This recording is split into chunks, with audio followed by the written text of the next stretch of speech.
Kisah horor sopir ambulans.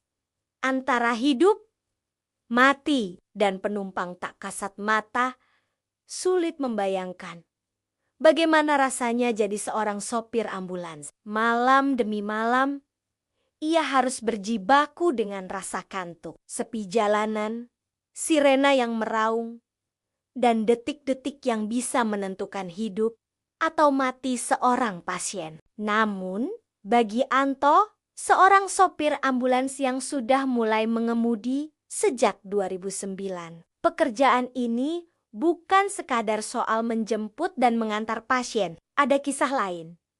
Kisah yang tak bisa dijelaskan logika, yang ikut menumpang dalam perjalanan-perjalanan malamnya. Dan malam-malam itu selalu meninggalkan jejak ketakutan yang tidak mudah ia lupakan. Kisah pertama, penumpang misterius di malam sunyi. Malam itu, pukul 2 dini hari, jalanan Jakarta tampak lengang.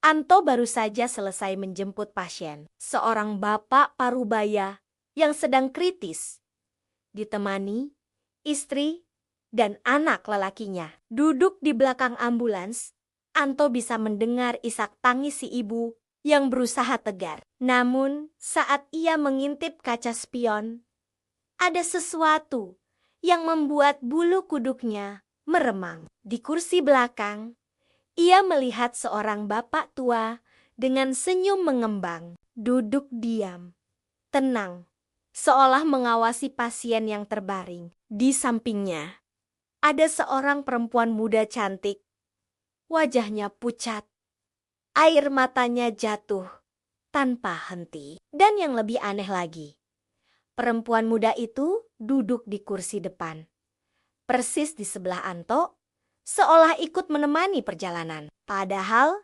ia tidak pernah melihat perempuan itu sebelumnya. Anto berusaha fokus mengemudi. Ia sampai di UGD rumah sakit. Buru-buru menurunkan pasien, membantu perawat memindahkan tandu. Namun ketika kembali, ia tertegun. Kursi depan kosong. Di belakang pun hanya ada si ibu dan anak lelaki yang menangis terseduh. Anto mencoba menepis rasa takutnya. Mungkin aku salah lihat, gumamnya. Namun tak lama, Doni, perawat yang tadi menemaninya, masuk dengan wajah muram. "Mas, pasiennya nggak tertolong, meninggal," katanya lirih. Anto menghela napas panjang. Namun rasa heran semakin besar saat Doni berkata, "Sekarang tinggal ibunya dan anaknya saja. Ayahnya meninggal. Adiknya sudah meninggal juga 2 tahun lalu." Anto tercekat. "Loh Don, tadi ada bapak tua yang duduk di belakang. Ada juga perempuan muda nangis di sampingku." Doni menatap Anto lama. "Mas, sepanjang perjalanan tadi nggak ada siapa-siapa. Saya cuma sama ibu dan anak pasien. Di depan, Mas Anto sendirian, nggak ada orang lain." Anto terdiam. Keringat dingin menetes. Ia tahu persis apa yang ia lihat.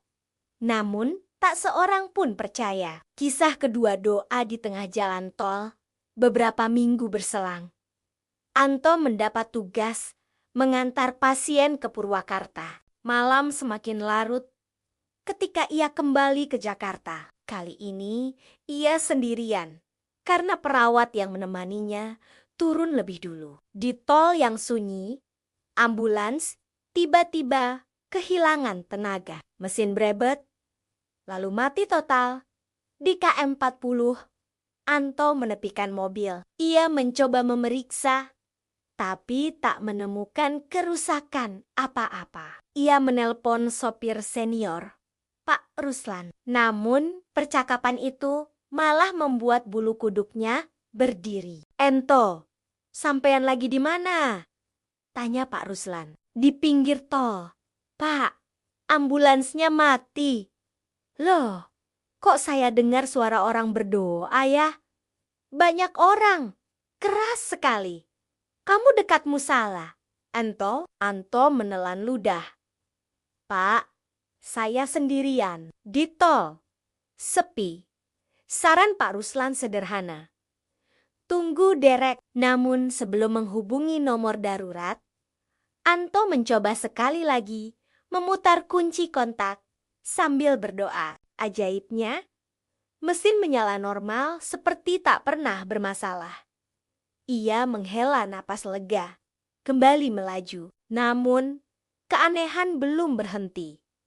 Sekitar JOR, istrinya menelepon. Papa, sama siapa di mobil? Kok ada suara orang berdoa? Banyak sekali. Kayak ada pasien. Anto tercekat. Itu pertanyaan yang sama dengan Pak Ruslan. Ia mencoba menenangkan istrinya. Mengaku sendirian. Tapi hatinya semakin kacau. Dan benar saja. Menjelang terminal Kampung Rambutan, suara itu terdengar jelas. Doa lirih.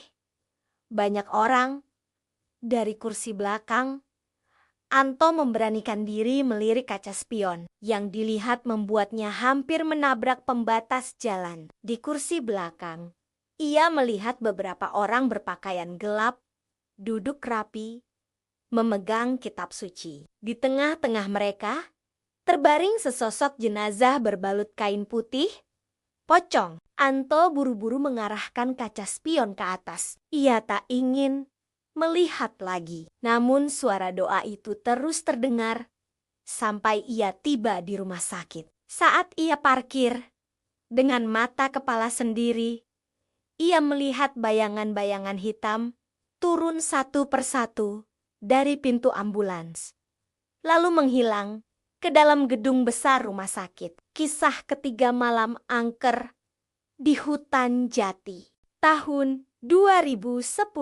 Anto pernah mendapat tugas mengantar jenazah ke sebuah desa terpencil di Jawa Barat.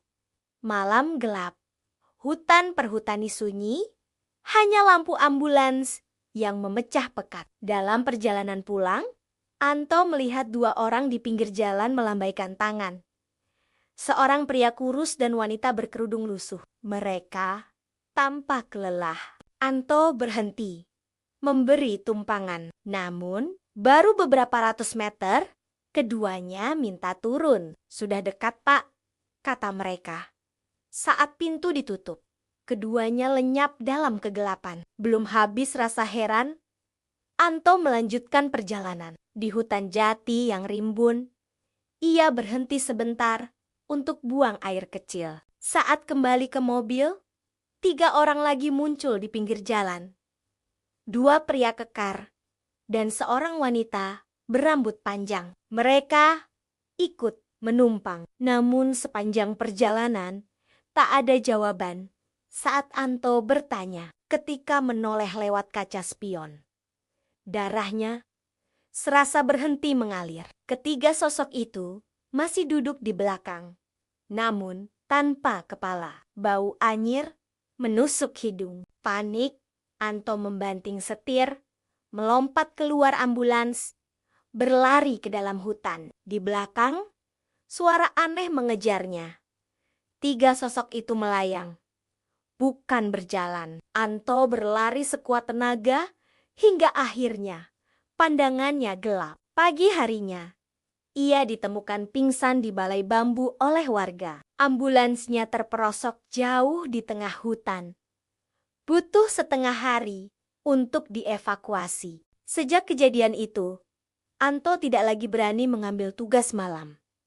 Ia selalu merasa ada mata-mata yang mengawasi. Setiap kali mencium wangi melati atau bau anyir darah, tubuhnya gemetar.